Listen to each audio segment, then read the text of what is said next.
Quizá estamos grabando, ¿no? Ya, yo por ahí apago la cámara porque a veces la presentación puede enlentecerse si la cámara está prendida, así que no estoy, ¿no? Les aviso que va a aparecer el logo de la facultad de acá. Así que, bueno, esto es, digamos, el siguiente paso de la charla que tuvieron el sábado con André y Paula, y que tiene que ver cuando ya uno ingresa a la fase clínica, ¿no? A las fases clínicas.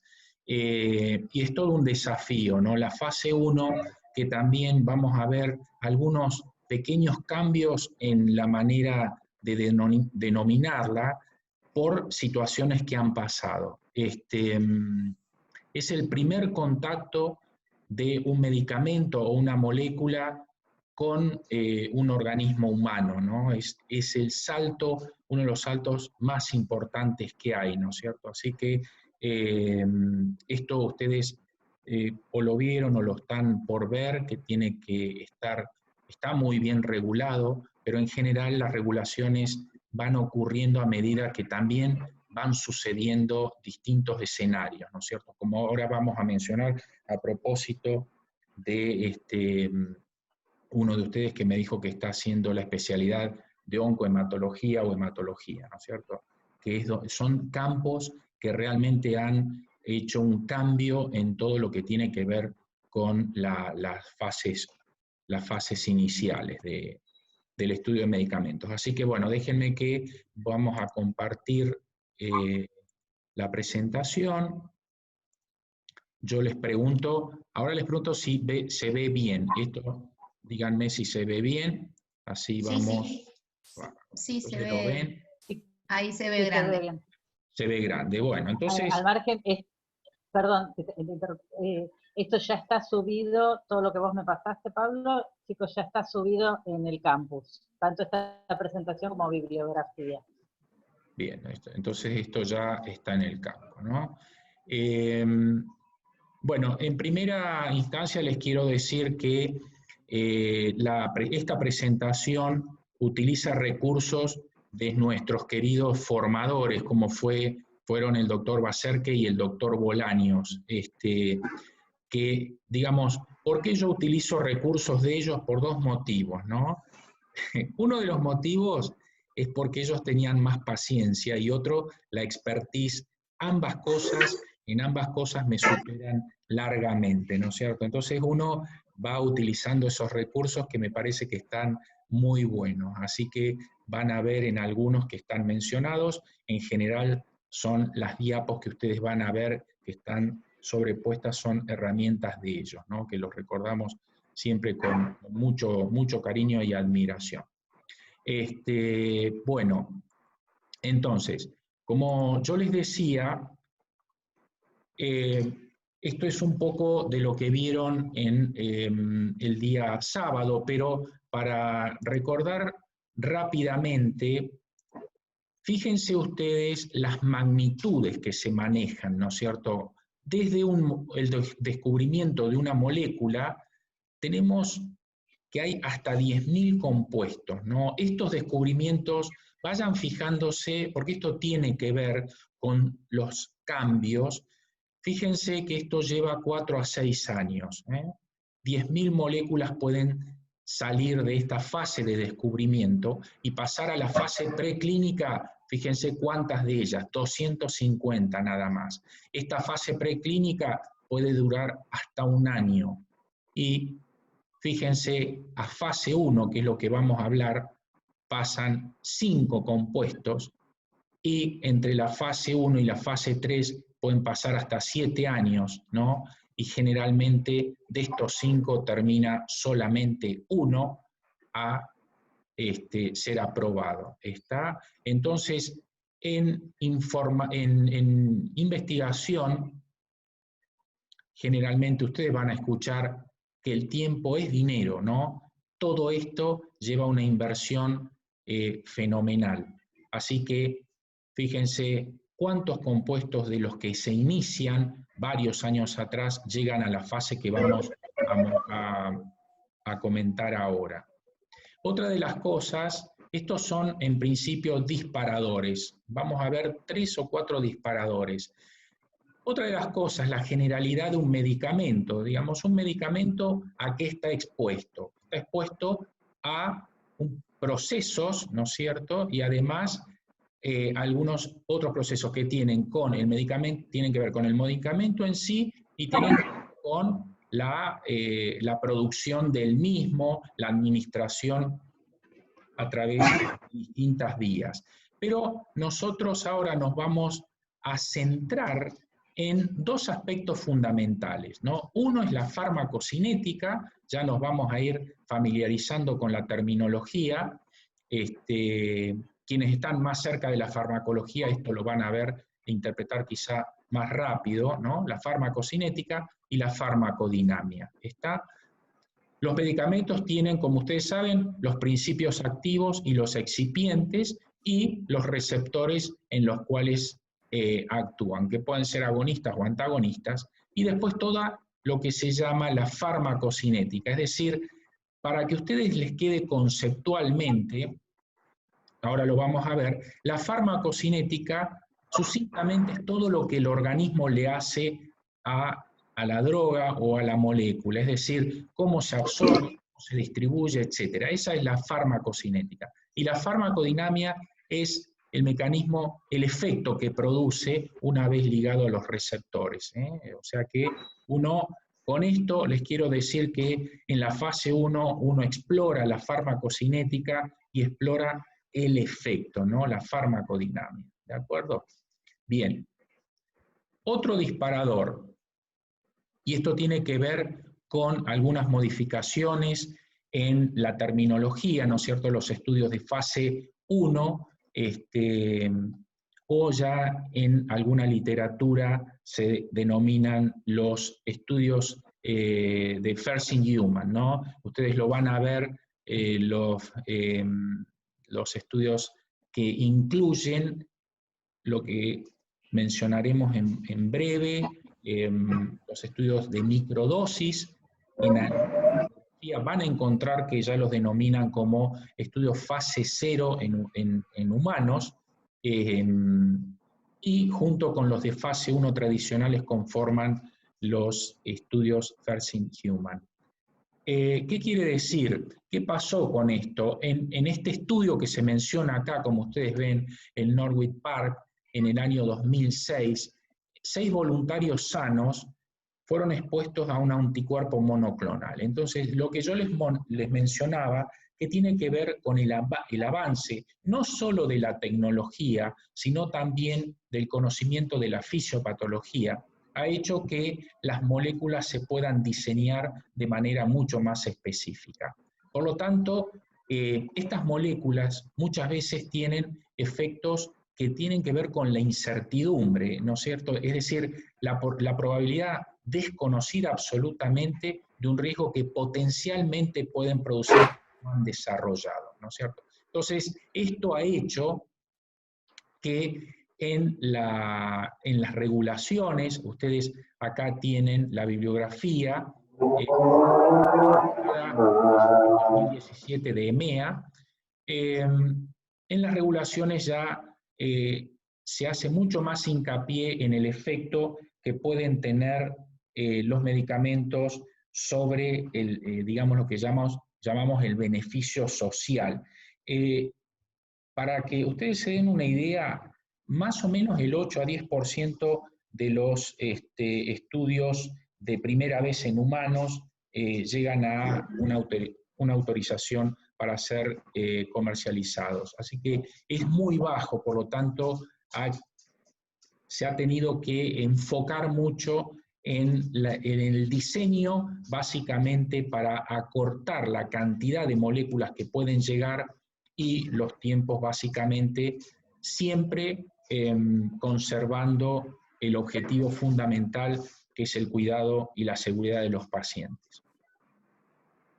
Entonces ahora, dejando estos disparadores de lado, vamos a hablar de cuáles son los objetivos de la fase 1. Los objetivos de la fase 1 tienen que ver con lo que mencionamos: conocer la farmacocinética, la farmacodinamia y diseñar dos curvas básicamente, la dosis respuesta y dosis tolerancia. Entonces, para que quede el concepto, que a veces la farmacología se nos queda en el tiempo, ¿no es cierto? Bueno, la farmacocinética, recuerden, es lo que el paciente le hace al medicamento, ¿no? Que tiene que ver con la absorción, el metabolismo, etc. Y la farmacodinamia es lo que el medicamento produce sobre el organismo. ¿Está? En términos generales, quise acá mencionar la diferencia entre la seguridad y tolerancia. La tolerancia es el efecto manifiesto que puede ser tolerado por el paciente, el efecto adverso desde ya que es tolerado por el paciente. Esa es la tolerancia a la medicación. La seguridad tiene que ver con el riesgo médico del sujeto y que ustedes lo van a ver, digamos, en las fases sucesivas. Esto no quiere decir que la fase 1 esté exenta de observar, digamos, algunos efectos adversos que tengan que ver con la seguridad del paciente. Se pueden ver. Y también algo de eficacia, muy poco, pero puede verse. Básicamente, la fase 2 y fase 3 están determinadas para observar esto. Como concepto, y esto es, digamos, un recurso visual, ¿no? Para los que fijan más visualmente la terminología, entonces la farmacocinética es lo que el paciente le hace al medicamento y viceversa es la farmacodinamia, ¿de acuerdo? Bien. Para hacer un repaso, recordemos que la farmacocinética tiene que ver con la administración del medicamento, las vías de administración, como vimos, son variadas y tienen que ver con el diseño posterior, la absorción y la distribución, la eliminación y generalmente cuando el medicamento llega a esa biofase que es el ciclo de acción, ¿de acuerdo? Y después comienza la farmacodinamia, sí, ya con los mecanismos de acción de la droga y los efectos que se estudian cuando ya estamos en la fase de farmacoterapéutica versus los beneficios o la seguridad y efectividad de la droga. Respecto a la farmacocinética, digamos, cuando hablamos de la eliminación, nosotros podemos decir que hay dos maneras fundamentales, ¿no? La excreción a través de la droga, digamos, en bruto, o el metabolismo con la biotransformación. Desde ya que la excreción puede ser directa, la eliminación directa a través de la excreción, o bien de la absorción pasa al medio interno y luego termina eliminándose a través del medio externo, ¿no? Esto es como conceptos farmacológicos de lo que vamos a ir viendo. Respecto a lo que dijimos, ¿qué es lo que tenemos que ir determinando en una fase 1? Es lo que se llama, tenemos que construir esto, es curvas, y luego estas curvas se relacionan entre sí o se superponen para ir determinando las dosis, los intervalos interdosis, etc.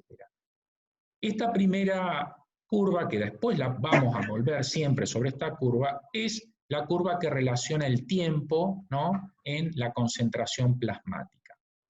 Esto, para que tengan una idea, sería un medicamento que uno lo da por vía oral, por ejemplo, porque partimos de una concentración plasmática 0 en hora 0, se absorbe, va a llegar a una concentración máxima y luego comienza la distribución-eliminación.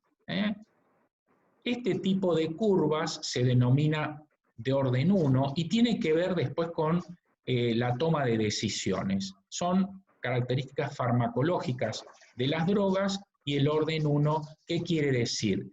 Que, digamos, hay un tiempo siempre constante en el cual la droga se va eliminando de manera proporcional siempre en el mismo tiempo a la mitad de la concentración que estaba. Es decir, de 12 microgramos mililitros pasa a 6 en una hora, en otra hora va a pasar a la mitad, al 50%, 3, y después a 1.5 siempre en un intervalo de 1 hora. Esto es lo que se denomina de orden 1, ¿no? Y determina la vida media. Las otras que son de orden 0 son aquellas que, fíjense la diferencia entre la pendiente, ¿no? Una pendiente con concavidad superior marcada y esta de orden 0, una pendiente más recta, donde acá ya no se respeta la eliminación del 50% de la concentración plasmática en un intervalo de tiempo constante. Otro de los conceptos es, ya dijimos, vimos esta curva como dosis única. Otra de las curvas se van sumando, es decir, acá lo que observamos es el efecto de dosis múltiples, intervalos interdosis y dosis múltiples. Con esto podemos ir determinando el pico y el valle del medicamento, siempre hablando en concentración plasmática, y podemos determinar cuando tenemos la Cmax de la primera dosis y la Cmax de la dosis ya donde alcanzó una meseta, esos dos picos, la diferencia nos va a hablar de la acumulación. La acumulación de la droga es un aspecto muy importante para el diseño posterior, ¿no es cierto? Es como uno va más que el diseño, les diría la toma de decisiones en lo que respecta a intervalo interdosis. Esto es un esquema muy rápido para que después lo vean de la farmacodinámica, todos los factores que influyen o que tienen que ver en el efecto final de un medicamento que administrado por primera vez o en forma secuencial a un individuo. Ahora vamos a pasar a algunas consideraciones de la farmacodinámica. Dijimos que los objetivos principales de la fase 1 era la farmacocinética, que vimos el estudio de las curvas, la concentración plasmática, vimos más o menos en gráficos cómo uno puede determinar el intervalo interdosis y vimos también en cómo se puede ir esbozando ese efecto, digamos, o ventana terapéutica. Ahora vamos a ver la segunda parte, es decir, la farmacodinámica. Estas curvas se superponen luego para poder determinar la dosis con la cual vamos a terminar pasando a las siguientes fases y los intervalos interdosis. Acá lo que vemos ya, esta curva de logaritmo, por supuesto, de la dosis, pero ya en relación a la respuesta del individuo, ¿no? Esta curva tiene esta forma de S itálica, donde nosotros vamos a determinar la menor dosis con un efecto que ya podemos visualizar y la dosis más allá de la cual no hay efectos beneficiosos detectables. Estas curvas van a ver ahora en un ejemplo cómo varían entre distintas moléculas. Fíjense esto, cuando uno busca el efecto máximo, la diferencia fundamental es esta inclinación que ustedes ven de la curva. Cuando la inclinación es más empinada, la curva, la medicación, el fármaco es más potente. Esto se llama potencia, ¿no es cierto?, de un fármaco. Es decir, con menos dosis logro el efecto buscado. Es decir, yo con 15 miligramos de morfina logro una intensidad de analgesia que todavía no lo logro con 600 miligramos de aspirina. Pero con una diferencia. La aspirina tiene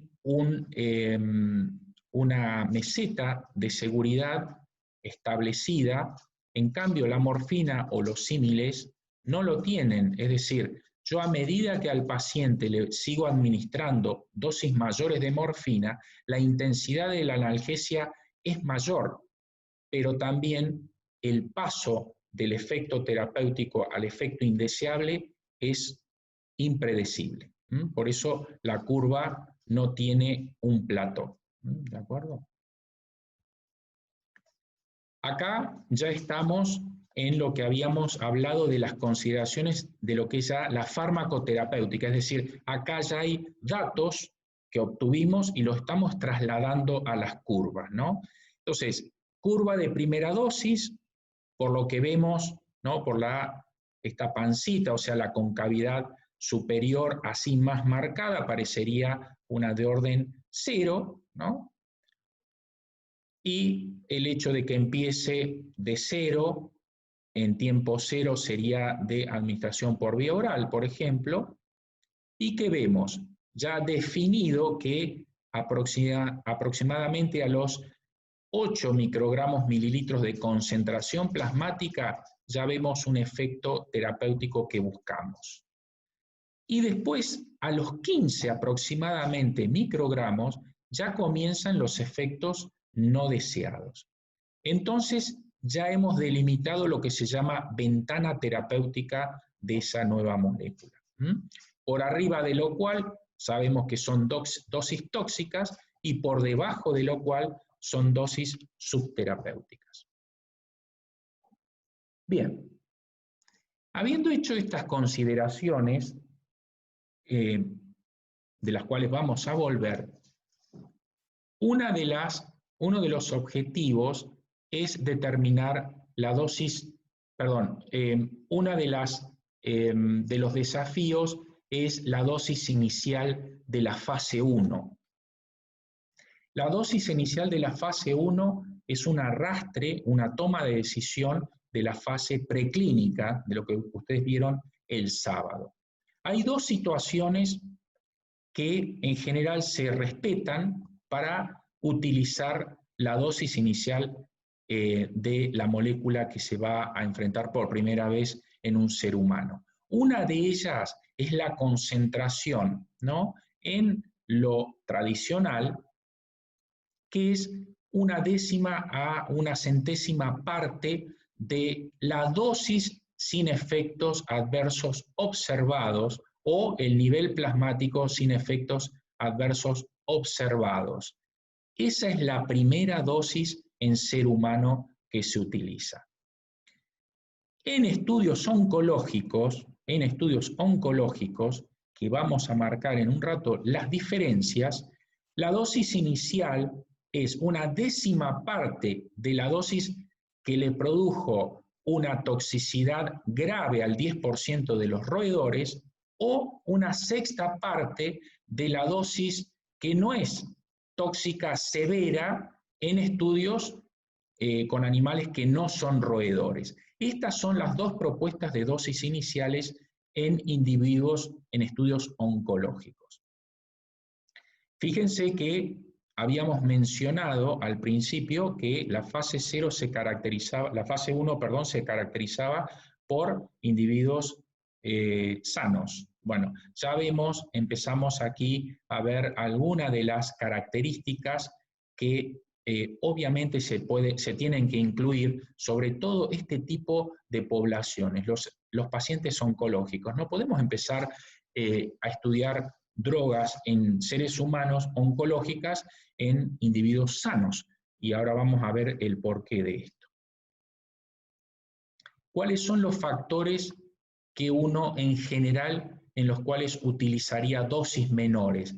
Por mencionar algunos cuando la toxicidad dosis-respuesta es muy alta, ¿no? O cuando hay nuevos objetivos terapéuticos, los compuestos que generan estimulación de citoquinas, ¿no? Recuerden el estudio que mencionamos, el Norwich Park, se utilizó un anticuerpo monoclonal que produjo una tormenta de citoquinas en los individuos y disfunción orgánica múltiple. Bueno, ahí las dosis en estos casos especiales deben ser menores. Y acá tenemos que mencionar algunas características que tienen que ver con el incremento de la dosis, cuál va a ser la dosis máxima y cuánto dura en general una fase 1. En relación al incremento de la dosis. Todos estos pasos, yo les diría que son clave para determinar si continuamos o no con el desarrollo de un fármaco. Todo este descubrimiento, digamos, entre la fase 1 y la fase 3, en general se denomina lo que es la ruta crítica del medicamento. Y cuando uno va a determinar el incremento de la dosis en esta fase en particular, hay algunos problemas o algunos conflictos, ¿no? Uno de ellos es con qué ritmo yo aumento la dosis. La aumento rápidamente, de esa manera puedo estar exponiendo a los pacientes a una toxicidad excesiva, o si la aumento de manera muy lenta, las dosis quizá no son suficientes para producir el efecto que busco. Y esto tiene que ver con el tiempo y la seguridad por otro lado.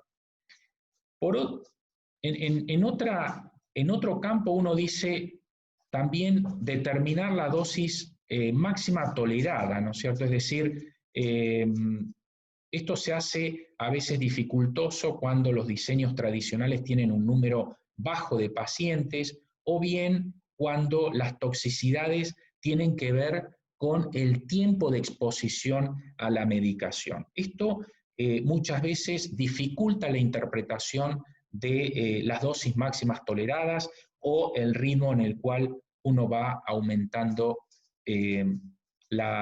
incrementando la dosis de los pacientes.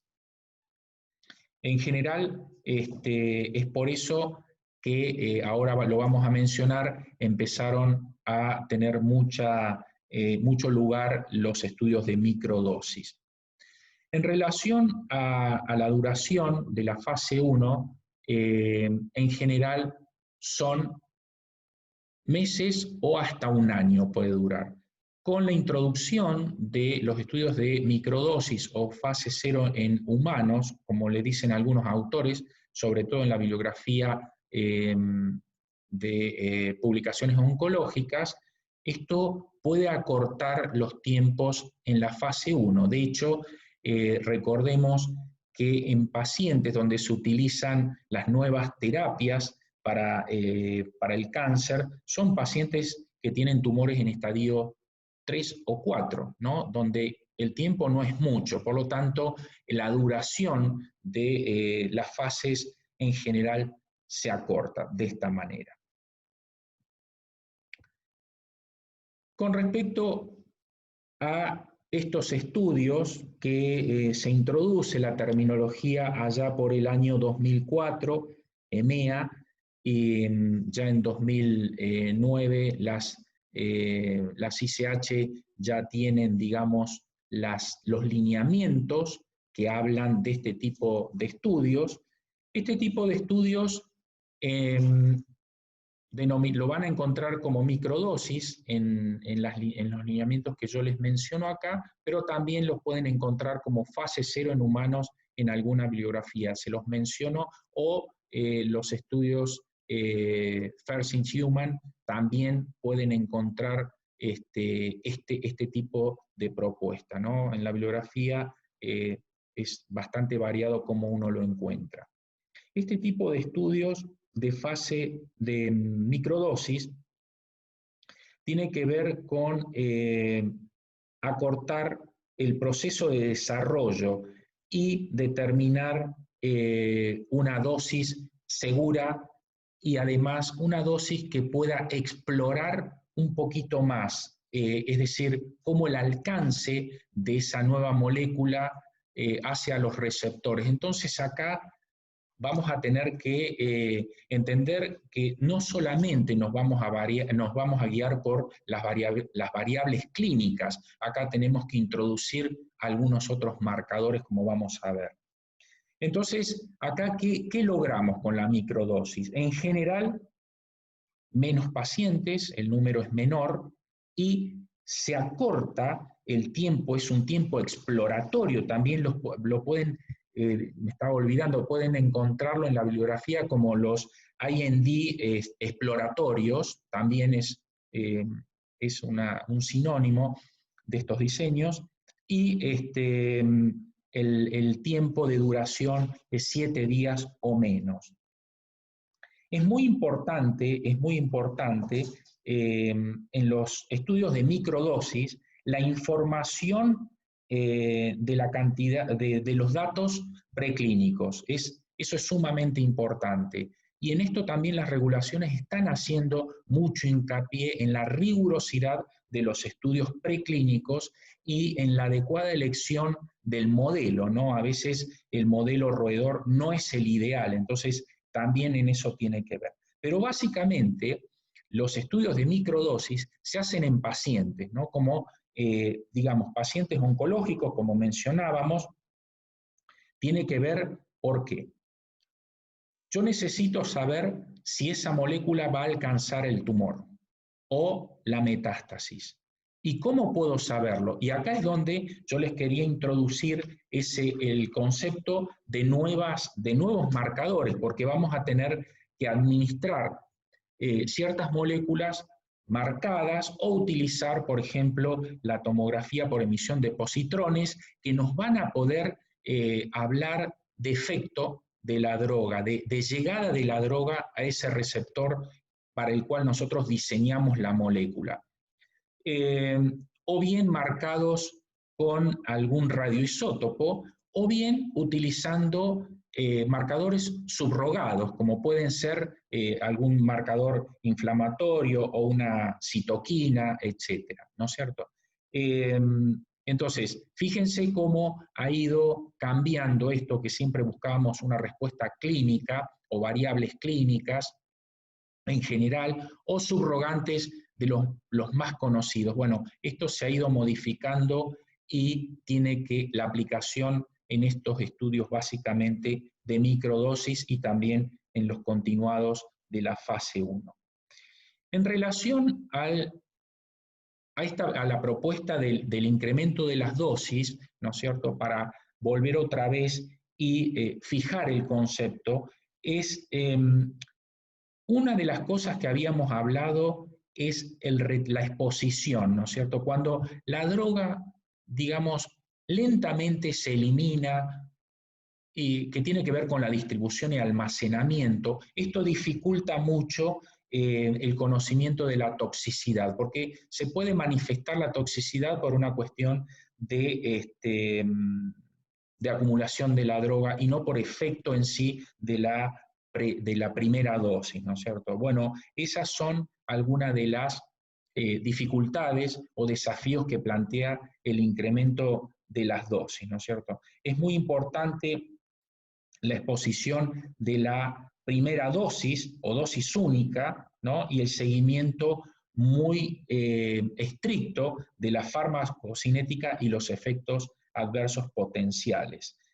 Esto, digamos, uno puede elegir distintos diseños que ahora los vamos a ver. Por ejemplo, uno de ellos, justamente para conocer, a ver cómo vamos a proceder, uno de ellos puede ser el hecho de darle a todos los individuos de una corte la misma dosis de manera simultánea y observar.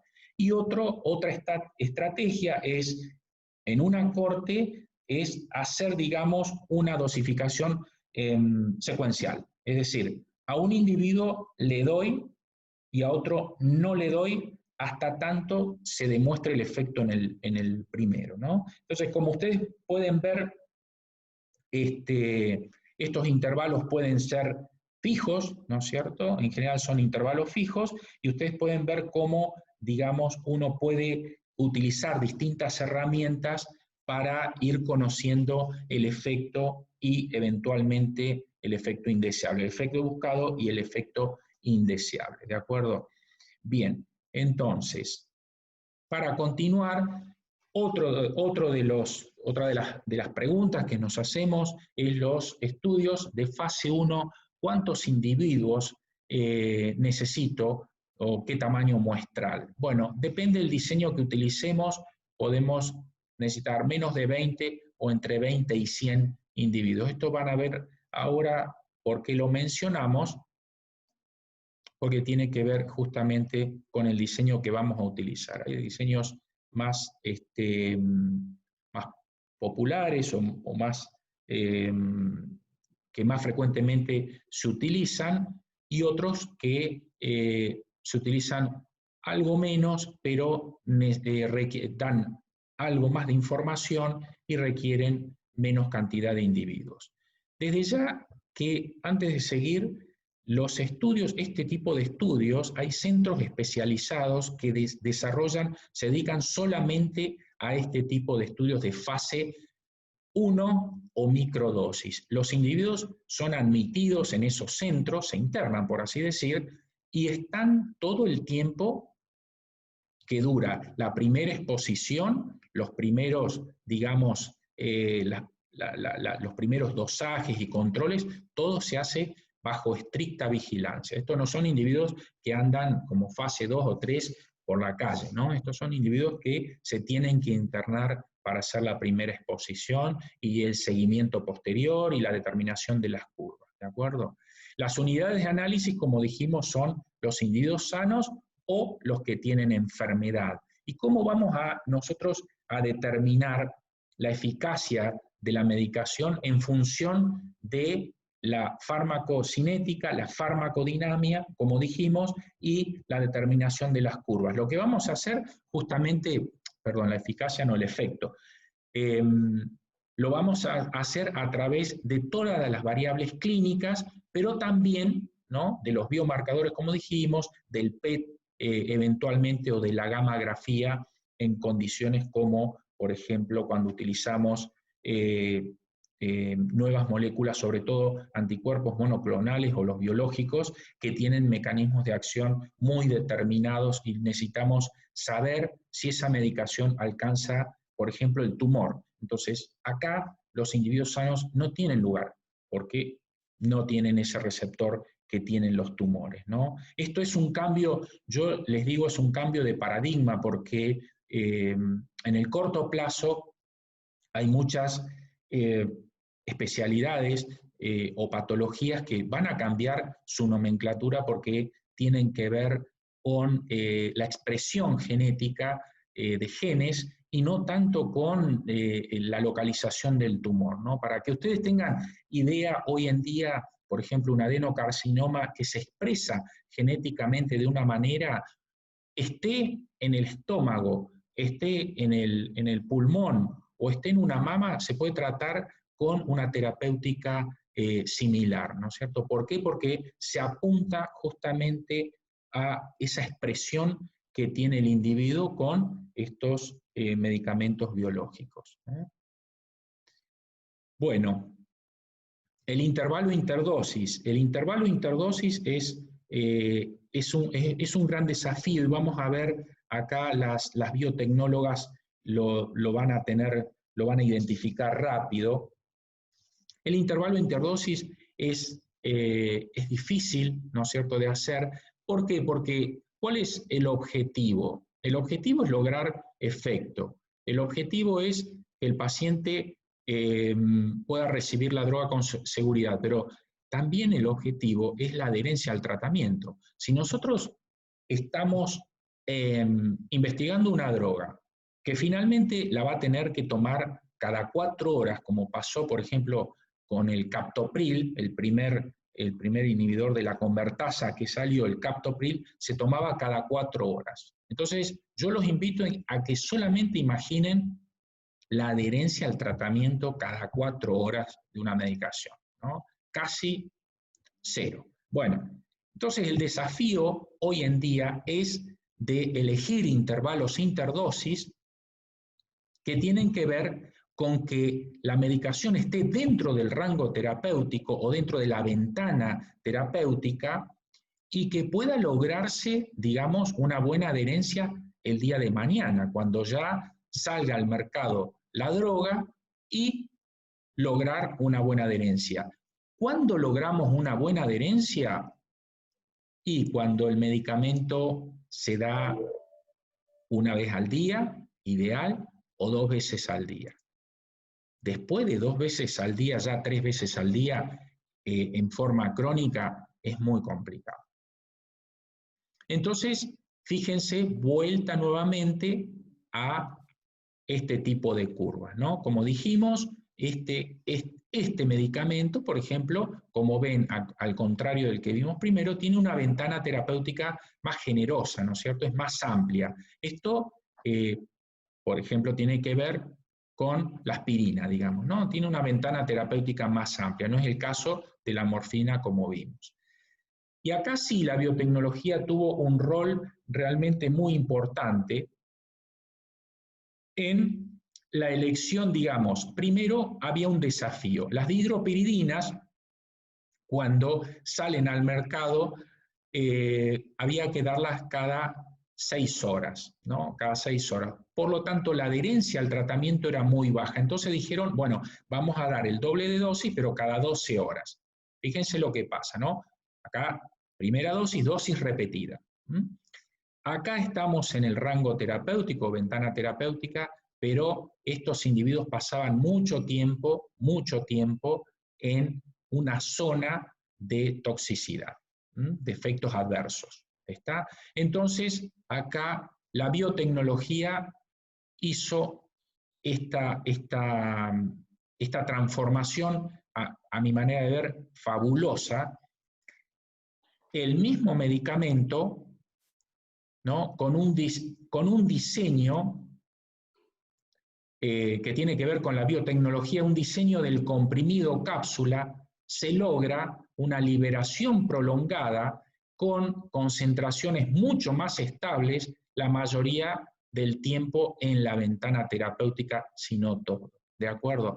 Estas son las curvas en celeste que inscribirían aquellos medicamentos que son tratados con biotecnología y terminan logrando una buena propuesta en términos de efecto, de evitar los efectos indeseables o los momentos, las concentraciones tóxicas sostenidas y, digamos, una dosificación 2 veces al día, con la adherencia mucho mejor en los individuos, sobre todo en las patologías crónicas. Por eso, esto ustedes lo van a ver en el mercado como los medicamentos LP o XR. Bueno, esos medicamentos, recuerden, están diseñados para que ocurra esto. Entonces, no le digan al paciente que tome la mitad, porque el paciente va a tratar de abrir la cápsula, ¿no? Poner un poquito de polvito en cada lado de la cápsula, y ahí ya se perdió todo esto que estamos hablando. Igual los comprimidos tratados de esta manera LP no hay que fraccionarlos. En relación a la dosis respuesta, esta es la curva, como habíamos visto el efecto, dosis respuesta, y vamos a elegir la mejor dosis o la dosis mejor tolerada para determinar cuál va a ser la dosis inicial hacia adelante, ¿no? Bueno, acá ustedes ven las dos curvas. El efecto, donde ven en el punto A, el efecto terapéutico que yo busco, ¿no? Donde están la mayoría de los pacientes, y en B es la curva de los efectos indeseables, donde hay una muy pequeña proporción de individuos que desarrollaron algún efecto no buscado. Bueno, cuando yo trazo, digamos, la unión de las dos curvas perpendicular al logaritmo de la dosis, voy a encontrar que esta es la dosis inicial adecuada. En general, esto suele ocurrir que luego va a tener un arrastre posterior en las siguientes fases de dosis más altas que en realidad las que logran efecto. ¿Por qué es esto? Bueno, cuando nosotros trabajamos con individuos sanos, recordemos, los individuos sanos tienen otra fortaleza, digamos, sus organismos están sanos. Entonces, en general, tienen otra tolerancia.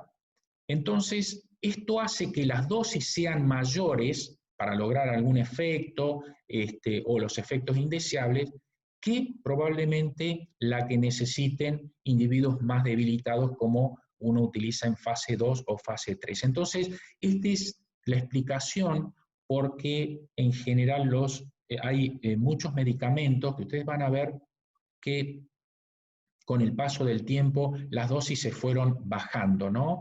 El caso de la amoxicilina, por ejemplo, que se usaban dosis mucho más altas. ¿Por qué? Bueno, porque se vio esto, ¿no? Que las dosis en realidad no eran necesarias para en individuos debilitados mantener una concentración plasmática estable y terapéutica. Son arrastres. Bueno, esto es un ejemplo, este es un estudio muy viejito, pero me parece que es muy representativo en el siguiente concepto. Se utilizó clortalidona en pacientes con hipertensión arterial, donde se le fueron dando distintas dosis, ¿no? A los pacientes se le fueron dando distintas dosis. Y fíjense ustedes acá, la dosis de 25 miligramos, que la pueden seguir acá, es, digamos, el tiempo en relación a la presión diastólica. Entonces, fíjense ustedes, acá esta curvita, de acá esta línea, es la de 25 miligramos, ¿no? Entonces uno ve que 25 miligramos logró una dosis diastólica mucho mejor y más estable incluso que dosis mayores, que están acá arriba. Esta y esta son 50 y 75 miligramos. Por lo tanto, acá uno diría, en principio, con lo que tiene que ver con efecto, dosis mayores a 25 miligramos no serían necesarias en relación al efecto de la medicación. Pero lo que es concluyente, fíjense que en la curva de efecto no buscado, ¿no? Que tiene que ver con el tiempo en relación al potasio en plasma, fíjense lo que ocurrió. 25 miligramos es esta curva, siempre estuvo aún en las visitas sucesivas, nunca bajó de 3,9 más o menos, calculémosle 4, digamos, para redondear, mientras que dosis mayores de 50 a 75 miligramos, realmente los pacientes desarrollaron hipocalemia. Entonces, este estudio es concluyente en base a lo que uno busca en general de las medicaciones, ¿no? Que sea una medicación que produzca un efecto, ¿no? Y nos damos cuenta cuál es la dosis máxima, es decir, logró el efecto a los 25 miligramos y ese efecto, ¿no es cierto?, tuvo muy pocos, si no ningún efecto indeseable. Si acá nos trasladamos en esta curva, vamos aumentando la dosis, ¿no? La dosis la aumentamos en esta meseta y ya vamos acá, ¿no? Cortamos acá, fíjense, la mitad de los pacientes van a tener efectos indeseables. Ejemplo, puede ser la hipocalemia en este caso. Bueno, un ejemplo del doctor Bolaños, donde ustedes pueden ver cómo se van construyendo las curvas, ¿no? Este es un IND de 500 miligramos por vía oral, dosis única, en una corte de 20 pacientes voluntarios sanos, ¿no? Se van midiendo los espacios horarios, los intervalos en horas, y las concentraciones plasmáticas. Como ustedes pueden ver, a las 5 horas está la Cmax acá, y luego comienza a disminuir hasta que a las 100 horas, ¿no? Casi 4 días después, es casi indetectable la concentración de la droga. Esto es lo que se hace en una curva de primera dosis, que acá la tenemos, ¿no? Curva conocida para nosotros, parece de orden 1 por la manera en que se va eliminando. Esto es cuando la pasamos al logaritmo, y acá discernimos, y fíjense esto, ¿no? Esta droga se distribuye mucho más rápido de lo que se elimina. El trazo en rosa es la eliminación de la droga. Es una droga que se distribuye rápido y se elimina más lentamente. Esto es, todas estas curvas son a partir de estos datos, ¿no? Que son las curvas en general que tienen que ver con tiempo y concentración plasmática. Bueno, no sé si hasta acá tienen alguna pregunta, quizá a veces uno va muy rápido en esto, quiero por ahí detenerme y si hay alguna pregunta, por favor, les pido que me la hagan para ver si tenemos que revisar algún concepto que haya quedado por ahí un poco detenido.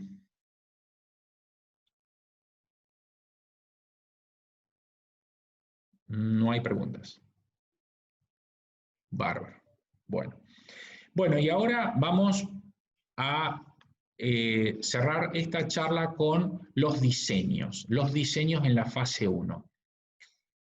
Este tipo de diseños, un poco ya los deben haber visto en la primera parte algunos, y les va a sonar la aleatorización, ¿no es cierto?, la utilización de placebo, y otros son nuevos, porque estos no se utilizan mucho en las fases siguientes, ¿no es cierto? Algunos sí, como estos cruzados, los diseños cruzados. Pero vamos a comenzar, digamos, con los diseños utilizados en la fase 1. Recordemos que las microdosis era de otra manera, ¿no? Dosis muy pequeñitas que se administran a los pacientes, no más a veces de 100 microgramos divididas en distintas dosis, ¿de acuerdo? Pero no es el caso ya de esta fase. Las otras eran microdosis. Uno de los estudios preferidos y más utilizados es estos de dosis fijas, los ensayos de dosis fijas, donde uno va administrando dosis a distintos individuos que son elegidos de manera azarosa. La dosis puede iniciarse como una dosis fija inicial, ¿no? O se puede ir titulando hasta obtener la dosis preestablecida. No obstante esto, la medición se hace siempre con la dosis final, ¿de acuerdo? No se hacen intermedios si uno decide titularla un poco, sino que con la dosis final. Con este diseño no hay confusión entre lo que puede producir la droga y la duración de la exposición. Y en este tipo de diseños, cuando nosotros incluimos el placebo, puede ser una opción muy interesante, sobre todo porque yo acá estoy comparando dos dosis, sobre todo cuando entre dosis 1 y dosis 2 yo no puedo discernir realmente el efecto, ¿no? Entonces, si yo incluyo el placebo, es una manera de poder discernir si hay o no efecto de ambas o alguna de estas dosis. Esa es una de las indicaciones de incluir el placebo en la dosis fija, ¿no? Entonces, la dosis fija, por ejemplo, uno administra 50 miligramos o 100 miligramos, pero siempre sin modificar la dosis. Así que ya les digo, este tipo de estudios son estudios que muestran una utilidad muy grande para determinar el efecto, ¿no?, de la dosis y la duración de la exposición. Además, obviamente, de determinar todas las curvas que dijimos, ¿no? Estudiar la farmacocinética y la farmacodinámica. Bien, los ensayos clínicos de titulación, ¿no? En los ensayos clínicos de titulación, los individuos reciben distintas o varias dosis, ¿no? En general, estos estudios requieren menos cantidad de individuos y lo que tienen, digamos, de ventaja es que uno puede determinar mucho más el efecto individual, ¿no? Uno puede determinar el efecto de la cohorte o de la población más poblacional, y esto es, además de la población de estudio, más individual también. Eso nos da una respuesta más clara en relación a lo individual. Y acá tenemos dos maneras de realizar estos estudios de titulación. Uno es lo que se llama la titulación forzada, es decir, los individuos reciben una dosis creciente del fármaco, ¿no? Una dosis creciente del fármaco y están expuestos a todas las dosis, ¿no? A todas las dosis. Estos estudios en general son estudios que tienen, que digamos, pueden tener alguna dificultad, sobre todo cuando los efectos tóxicos se retrasan en el tiempo, ¿no? Estos diseños a veces pueden transportar de una dosis a la otra esa acumulación o ese efecto adverso retardado, ¿no? Entonces, eso es uno de los inconvenientes que tiene este tipo de diseño, pero son muy buenos para la respuesta individual de cada individuo, ¿no? Así que la titulación forzada es cuando uno expone a los individuos todos a una misma dosis creciente, ¿no? Uno hace una respuesta de dosis, una curva, perdón, de dosis-respuesta de la población y también las curvas individuales. Por eso es que, ya les digo, este es más apropiado para individualizar la respuesta de los individuos. Y acá, valga la redundancia, ¿no? Y acá es importante porque podemos detectar subgrupos de individuos más susceptibles. La otra es la titulación opcional. La titulación opcional tiene que ver en ir, digamos, titulando las dosis de la siguiente manera. Uno, también podemos utilizar el placebo, y uno, ¿qué hace? Le administra una dosis al paciente y se pasa a la siguiente dosis solo si se logra una respuesta clínica específica, ¿no? Entonces, eso quiere decir que de manera opcional uno va a ir escalando en dosis siempre y cuando no se logre una respuesta clínica. Este es, digamos, este tipo de ensayos de titulación opcional es útil, pero el inconveniente que tiene, ya les digo, es si las variables que uno busca, por ejemplo, el descenso de la presión arterial, digamos, no se produce muy rápido, estos estudios pueden generar un inconveniente en el estudio de fase 1. Sí son, cuando la respuesta es rápida, sí son muy útiles, ¿no? Entonces, eso también hay que tenerlo en cuenta, ¿no? ¿Cuál es el efecto esperado y en qué tiempo? Entonces, la utilización de los diseños también es importante en ese sentido. Y por último tenemos los ensayos cruzados. En estos ensayos, ustedes esto ya lo deben haber visto seguramente.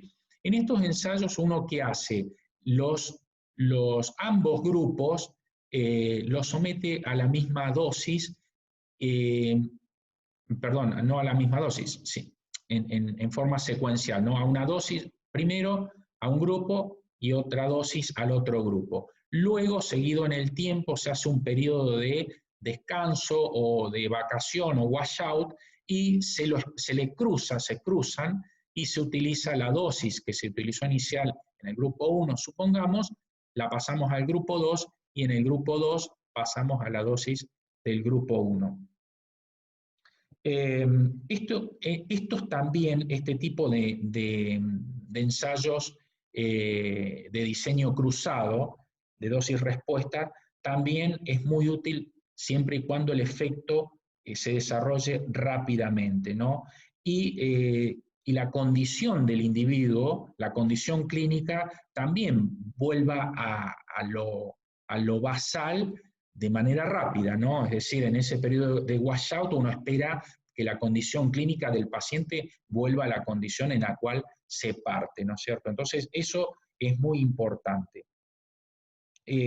Da también mucha información respecto a la dosis de pacientes de manera individual y a la población que se está estudiando.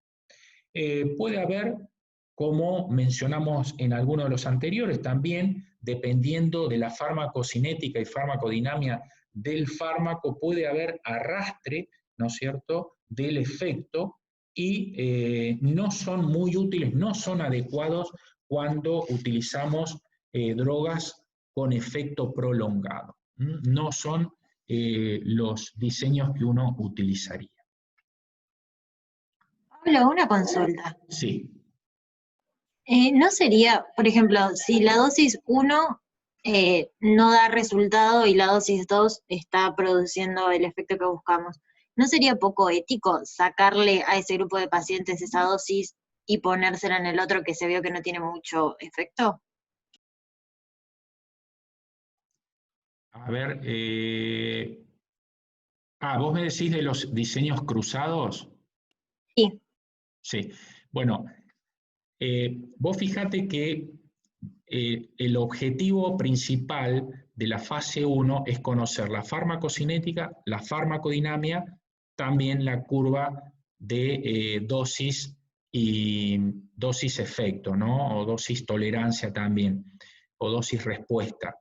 Entonces, vos me planteás que si yo a este individuo le administro la dosis y obtengo una respuesta, ¿no?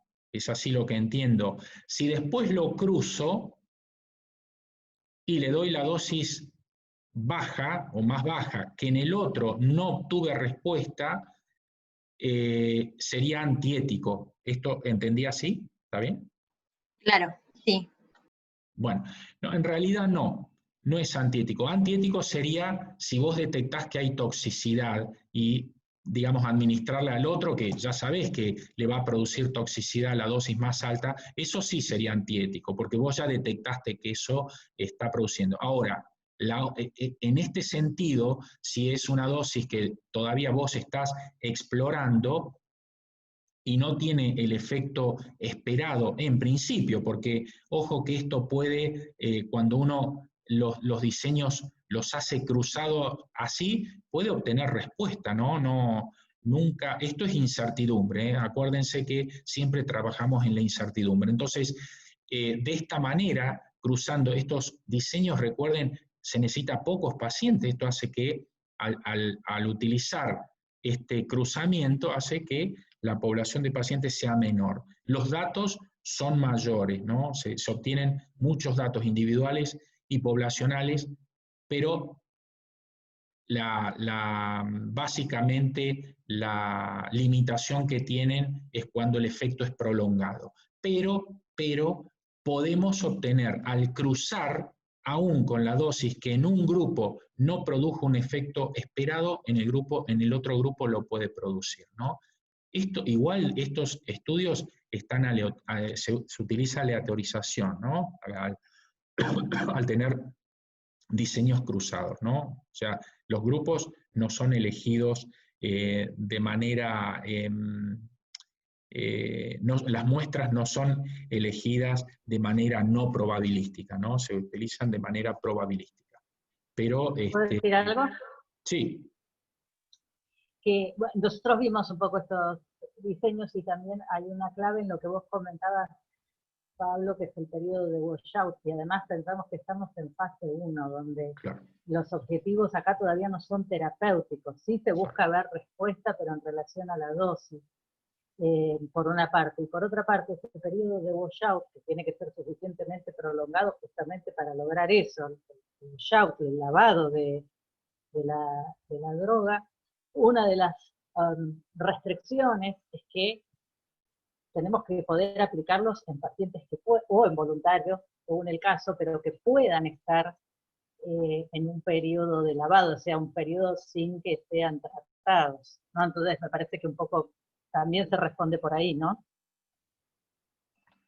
No sé qué opinás, Pablo, pero digo, me parece como para relacionarlo con algo que nosotros habíamos trabajado en el primer cuatrimestre, centrando mucho en cuánto ese periodo de washout es importante como condicionamiento para elegir el diseño.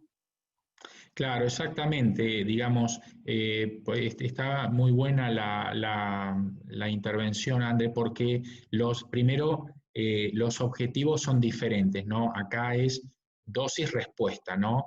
Eh, Después, en las otras fases, digamos, uno puede utilizar los diseños cruzados, pero básicamente acá, digamos, este periodo de vacación de la droga en general se estima, ¿no? De 4 vidas medias, ¿no? Pero se estima, ya les digo, porque a veces el efecto acumulativo, el efecto arrastre, a veces entra dentro de la incertidumbre también.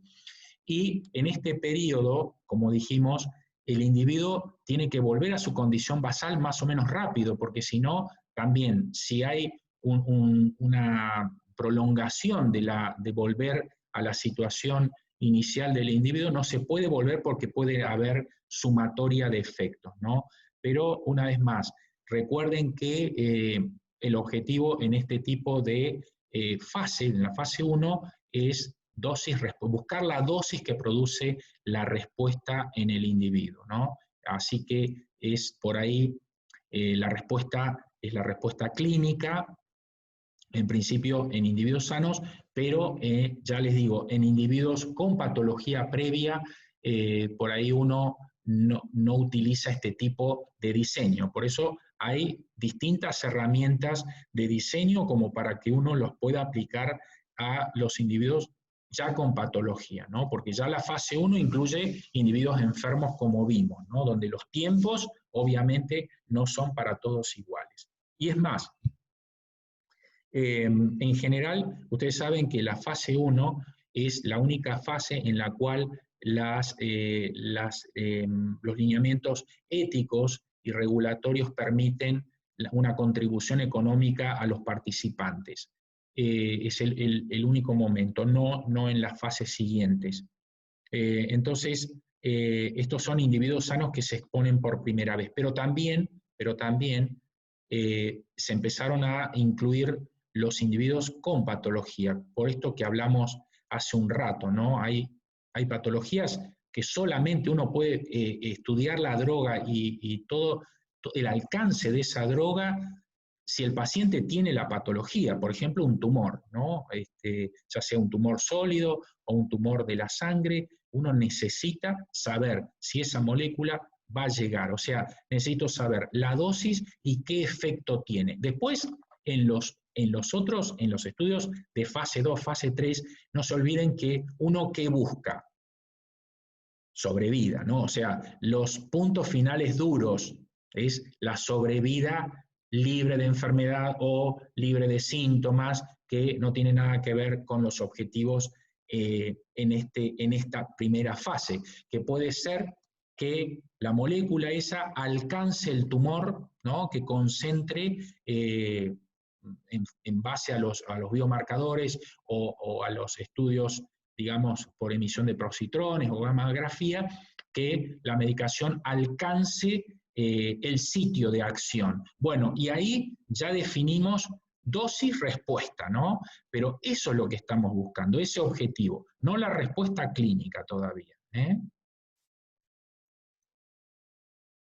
Perfecto, gracias. Bueno, esto es, digamos, una aproximación a lo que son los estudios de fase 1. Como ustedes verán, tiene objetivos muy claros, tiene que ver mucho acá la farmacología, el conocimiento de la farmacocinética y la farmacodinámica de la molécula esta que vamos a estudiar. Saben ya que hay escenarios que se han ido modificando conforme se va avanzando en el conocimiento de la fisiopatogenia de las enfermedades y también el avance, obviamente, de la tecnología con la producción en laboratorio de distintas moléculas, ¿no es cierto? Entonces, la verdad que es un capítulo apasionante, ¿no?, de la investigación farmacológica, este momento, ¿no?, este momento de los First in Human, como creo que se van a llamar de acá en más, porque ya, como vimos recién, ¿no?, hay estudios de microdosis que ya se aplican sobre todo en la oncología, y la fase 1, ¿no? Están divididos por ahora, pero bueno, conforman los dos el primer escalón en seres humanos, ¿no? Es después de la fase 0 o fase preclínica. ¿Mm? Bueno, algún comentario que quieran hacer, algo que quieran comentar en relación a algo que hayan visto, que quedó alguna duda.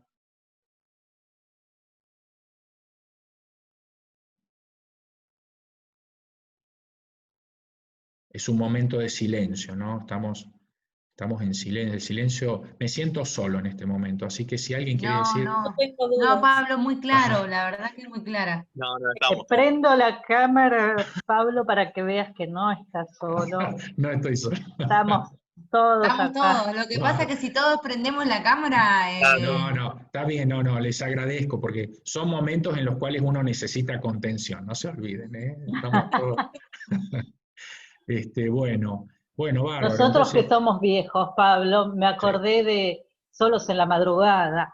solos en la Nosotros madrugada. nos acordamos porque somos viejos, los chicos no Exactamente. creo. No tienen ni idea, no tienen ni idea. No son de la época de Bonanza, ellos de solos en la madrugada.